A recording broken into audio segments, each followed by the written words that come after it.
За Улаанбаатар замын үдээс B73 болсон. За доор ээж 11 урдчил захиалах шаардлагатай мэлээ.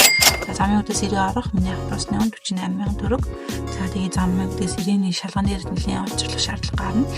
Автобус вокзал руу 10,000-аар таксидаад автобус вокзал дээрээсээ удалгын автобусанд цусан. За тэгээд дараа нь 12 цаг орчим яваад 8 дугаар шугамны хажууганд буусан. За тэндээс 8 дугаар шугамнаас метронд суугаад 4 лайн дамжаад дааш тэмдэглэх онгоцны буудалтай. За тэгээд энэ хаалга нэр харагдаж байгаа тэмдэглэхээс харан явхад ер нь маш ойлгомжтой мэлээ. Ингээ 33 минут орчим яваад онгоцны буудлынхаа бэнийг давхиж байна. Бээжингээс Хошиминий нэг талын таслбар 100-127 байсан. Манай нислэг 336,000 төгрөг болсон. За тэгээ онлайнаар захиалсан таслбараа эндээс өөртөө пассвортоо уншуулад авах боломжтой мэлээ.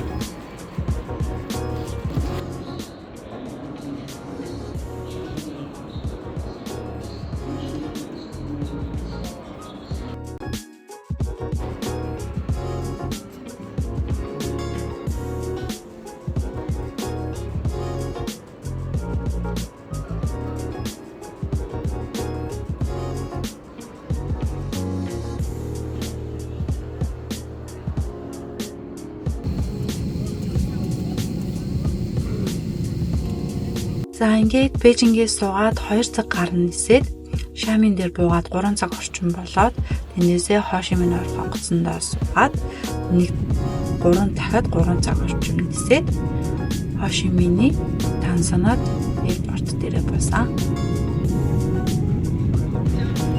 Онгоцны буудалтай хамгийн ойр буудал сонгож захиалвал таксины илүү зардал гарахгүй амар. За тэгээ өглөөний цагаа сайн ууж аваад битээр маргааш нь ойр хавираа үзэж арах зүйлүүдээ үзээд гок орох онгоцноос авсан.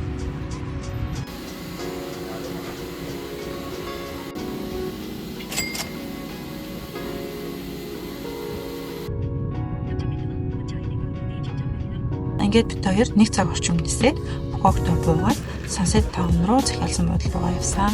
Ингээд Улаанбаатараас Букок хүртэлх тээврийн зардал нийтдээ 768,364 болжээ.